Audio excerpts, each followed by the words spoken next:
Yo, what's good? It's your man 100 Grand Ross with The Rock Never Stops.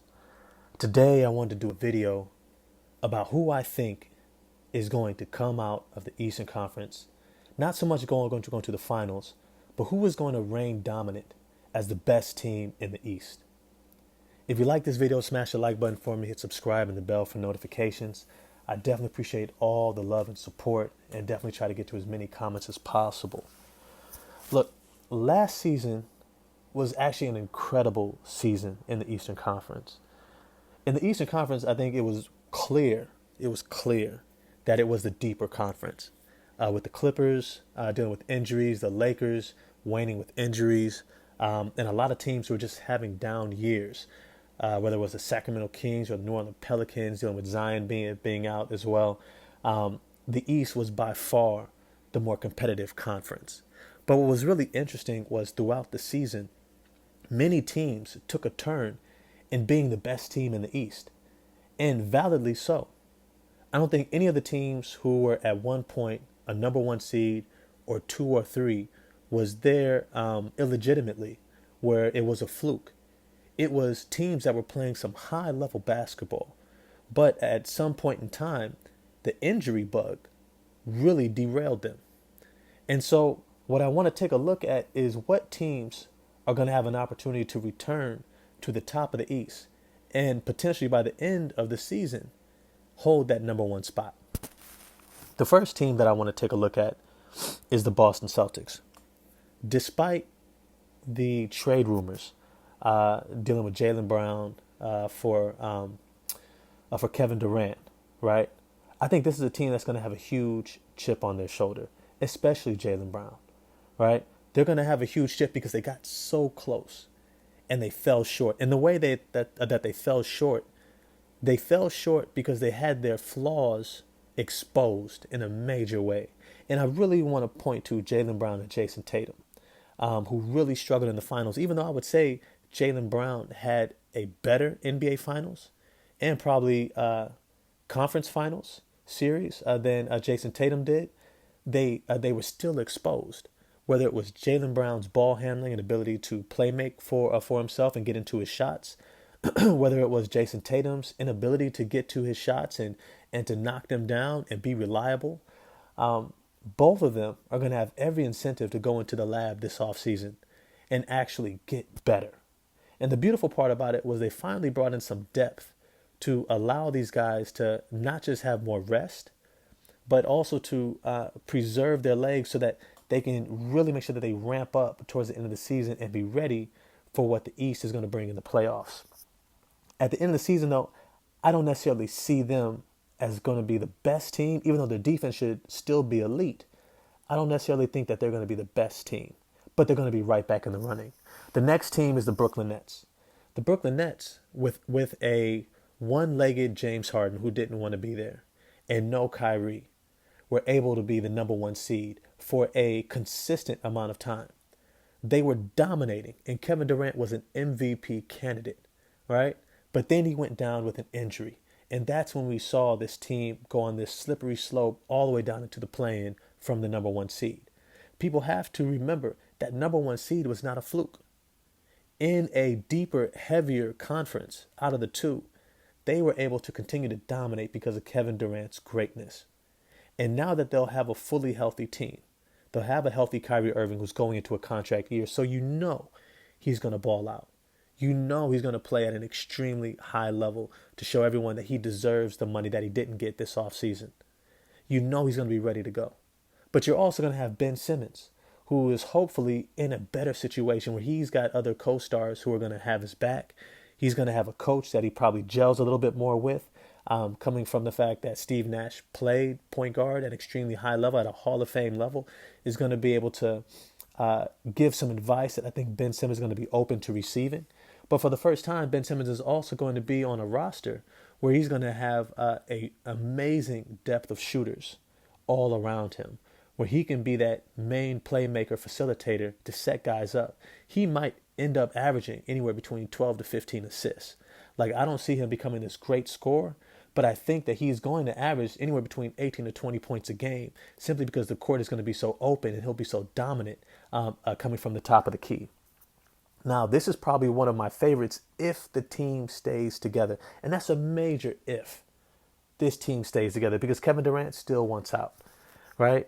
But if he's there in training camp and they start the year together, don't be shocked if they rip off some wins, maybe 8, 9, 10 in a row, and all of a sudden he begins to sing a different tune, right? And having this one last hoorah, one last year with Kyrie Irving and a chance to win a championship, right? Then we have the Philadelphia 76ers. Now, look, people know how much I've criticized James Harden. I think he's done. I don't think there's any way Houston James Harden ever returns. I don't think we see that MVP candidate, NBA scoring leader return. But I think that he can figure out a way, much like Chris Paul did, learning how to maximize the skills that he still has, and his basketball IQ in order to play at a high level. That in combination with Tyrese Maxey taking another jump, I think Tyrese Maxey might be the next Donovan Mitchell. I think he might be the next guard that kind of comes out of nowhere and shows superstar potential.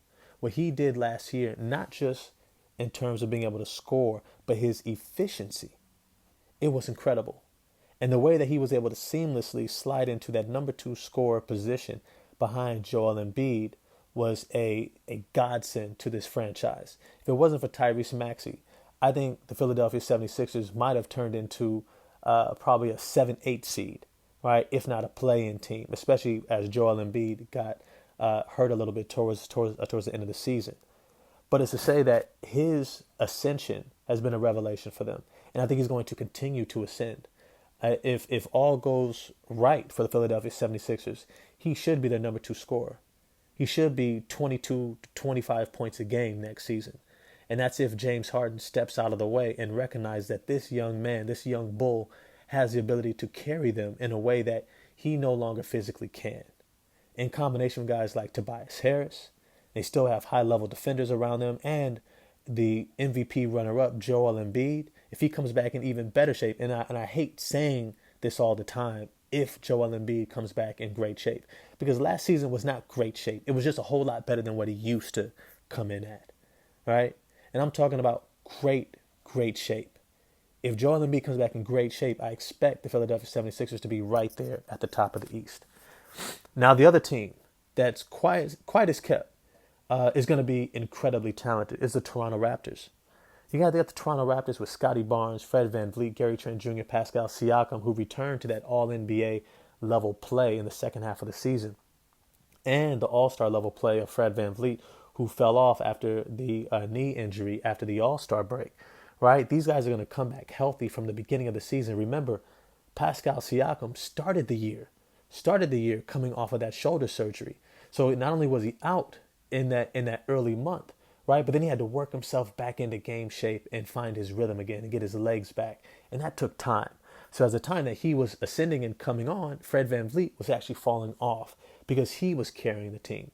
But Scotty Barnes was a revelation throughout.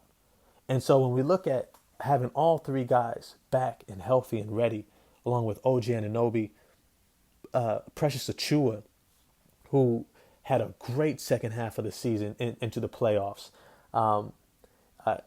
he's going to have the ability to impact the game off the bench as another versatile 6'9", 230-pound, 240-pound athletic wing that is really going to cause problems for the rest of the NBA. And so I wouldn't be shocked if the Toronto Raptors have a spell or two, much like the Boston Celtics, as the number 2, number 3 seed in the Eastern Conference, right? The other team is the Chicago Bulls.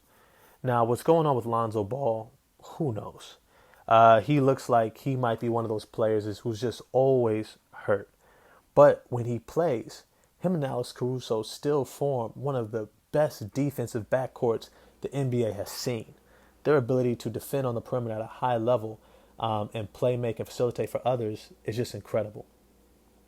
But what I love about what the Bulls have done is they've gotten enough help behind them, right? So that even if they struggle in terms of their offensive or not so much just offensive output, but even just staying healthy, they're going to have guys who are able to fill in behind them, right? The free agent acquisitions of guys like Dalen Terry in the draft, bringing back Javonte Green, Still having guys who can come in like Patrick Williams and play at a high level, who are going to offer more versatility on the perimeter, right? They have more options, right? And this is what they needed last season, but that they really didn't have. Kobe White really wasn't ready to fill into that role, but I think that this year he will be, because he's looking to get his money. He's looking to get his extension, right? And so expect the Chicago Bulls to also have a couple of moments where they get to that number 1, 2, 3 seed. And I definitely also think that the chemistry and continuity between Nikola Vucevic, DeMar DeRozan, and now Zach LaVine, now that he's back healthy and paid, I think that can also bode well for them to have a successful season. But I'm not through there. And this really speaks to just how deep the Eastern Conference is. The Cleveland Cavaliers. The Cleveland Cavaliers and head coach BJ Bickerstaff, were able to present an anomaly to the NBA, much like the Toronto Raptors did when they put out a lineup of a whole bunch of 6'9", 6'7" wings who were playing every position. The Cleveland Cavaliers were able to play 3 7-footers, something that we hadn't seen, I don't think, ever. I know we had the Tim Duncan Twin Towers, right? 7 foot, 7'1", David Robinson and Tim Duncan. It was like, whoa, we haven't seen this since Ralph Sampson and Hakeem Olajuwon, right? But all of a sudden, you had your man, what's his name, Jarrett Allen, Evan Mobley, and Lauri Markkanen, all over 7 feet, all playing next to each other and able to actually contain on defense, thanks to the versatility and mobility of Evan Mobley, who was able to defend on the perimeter, and Lauri Markkanen giving that renewed effort with Jarrett Allen really holding down the center. They were able to present problems, and I mean problems, for the NBA. You throw in Darius Garland, who was playing without Colin Sexton. He was able to run this offense efficiently and really make sure that everyone was getting involved and take advantage of all the size mismatches. Now you have Kevin Love, who's going to be healthy again. You got guys like Isaac Okoro, who's still going to be healthy. And then you have this past season's first-round draft pick, Ochai Agbaji. I think he's going to be another great addition, where you have another high-level perimeter defender to go with Isaac Okoro, who can also spread the floor. You put those types of athletes around those types of bigs, defensively, they're going to be a problem.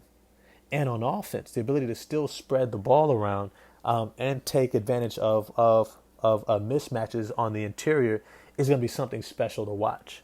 Now you throw in the fact that I think that Colin Sexton is going to end up staying in Cleveland. I think either he plays out his contract and becomes unrestricted next year, which means that he's going to be trying to play at a high level to earn that next contract, or Cleveland might just be able to return him because they want him back, just not at some ridiculous salary, because they know the role that he's destined to have on this team is going to be behind Darius Garland. But I do think that they're going to have definitely 1 or 2 spells as that number 1 seed. The other teams that I want to take a look at here is the Milwaukee Bucks, right? The Milwaukee Bucks still are going to have their big 3. They're going to have Jrue Holiday. They're going to have Giannis Antetokounmpo. They're going to have Chris Middleton. But this is the only thing that I'm concerned about them, is that they showed last season that they're less concerned about the regular season and more concerned about how they go into the playoffs, which means that they're not going to be pushing for a number 1 seed as much as they're going to be making sure that guys are rested and healthy going into the playoffs. You throw in how much of a weight that Giannis carries and Jrue carries, expect to see those minutes restrictions tightly held to. Expect them to stay, under 35 minutes a game, along with Chris Middleton working himself back from that MCL injury that he suffered in the playoffs. And then you also have Joe Ingles, their free agent pickup, who's also working his way back from an injury last season. I don't expect this team to really push for a number 1 seed. I expect them to load manage, definitely, especially on back-to-back games, and it's going to cost them a few games. But I still see them settling into that top 4 seed just because of how great that big 3 is when they play together. The last team is the Miami Heat. The Miami Heat lost PJ Tucker, and that's a big loss. Make no mistake about it, PJ Tucker brings some defensive versatility that allows teams to play at a high level on that end. And they're going to definitely miss him. But I will say this. The Miami Heat have been waiting to see Victor Oladipo play a larger role, and I think that he's going to be ready to slide into that starting lineup to play next to a Kyle Lowry and Jimmy Butler. But I also hopefully, and I'm truly, truly hopeful that the Miami Heat finally start their big man center Omer Yurtseven, right? This is a 7-footer who's shown the ability to be a beast on the glass, and I'm talking Andre Drummond level beast on the glass. But he also has the ability to spread the floor and shoot, and I think that this is going to be a great pairing next to Bam Adebayo. Bam Adebayo, who really has not increased his offensive game in terms of his shooting range, which has been sorely needed since they lost to the Lakers in the finals. He's somebody that needs another big next to him who can also defend the rim and rebound while he's out there switching onto the perimeter, defending guards, and is doing his thing on that defensive end. Because what teams are realizing is that if they can get a switch and pull Bam away from the rim, if he's the only big, they don't have anyone protecting the rim. And that was a real issue when they faced the bigger teams, right? Even though they were able to get to the Eastern Conference Finals, they kind of, I don't want to say stumbled into the Eastern Conference Finals, but I don't think anybody truly saw them coming out of the East because we knew what was going to be there to be taken advantage of. And we knew that the East had enough talent to be able to do so, right? And so even though they lose PJ Tucker, I think that Omer Yurtseven, Max Strus, who showed a lot of ability, Caleb Martin, and then they also have Tyler Herro returning. They have a lot of talent on this team that should still be able to get the job done with Gabe Vincent and the like, right? But I don't see them being a number 1 seed by the end of the season. If I had to bet my rent money on one team being the number 1 seed, I would have to go with the Brooklyn Nets. If they are healthy and this full team is there playing together at the beginning of the season, they're going to be the number 1 seed. Kevin Durant is going to be Kevin Durant. Kyrie Irving is going to be motivated. Ben Simmons is going to be free. And they're going to have one of the best offenses and probably one of the best defenses in the league. Ben Simmons, remember, is a Defensive Player of the Year candidate. When he's there, he's one of the best defenders, and he is the best player at creating open shots for others. In other words, his gravity when he is attacking the rim is as great as anyone next to a LeBron James to be able to suck in the defense and then kick the ball out. And his passing skills make it a pick your poison type of situation for opposing teams. Because when Ben Simmons puts his head down and he charges to that rim, one at 6'10", 250 pounds, with about a 35 to 40 inch vertical, there's few guys who are going to be able to stay in front of him. But even if you create that wall, remember who he's kicking out to. Kevin Durant, Kyrie Irving, Seth Curry, Patty Mills, Joe Harris, right? Even Cam Thomas. Guys who are going to be able to stroke that ball at a 40+% clip from the three-point line. And this is going to be a horrible situation for most teams to try to have to cover. Because not only do you have to find somebody to stay in front of Simmons, but you're also going to have perimeter guys who can help and recover with the length and athleticism to stay with a Kevin Durant on kickouts, who's a 7-footer shooting over the top, or a Kyrie Irving, Joe Harris, Seth Curry, right? And so this is going to be a really fun team to watch next year. They have a lot to prove, and that's a big part of, I think, what fuels teams to be a number 1 seed, is that chip on their shoulder to prove something, right? I think Miami will have a little bit to prove. I got to see what Victor Oladipo comes back as and what they look like healthy. But Jimmy Butler has never really been the epitome of health. Neither has Kyle Lowry. So we'll see how they finish. But if I had to bet, I'm betting on a healthy, intact Brooklyn Nets. But let me know what you all think. I know this was a long video. Props to you if you stuck with me to the end. Smash the like button, hit subscribe, and the bell for notification. I truly appreciate all the love and support. Definitely try to get back to your comments. And this is me, and I'm out. Peace.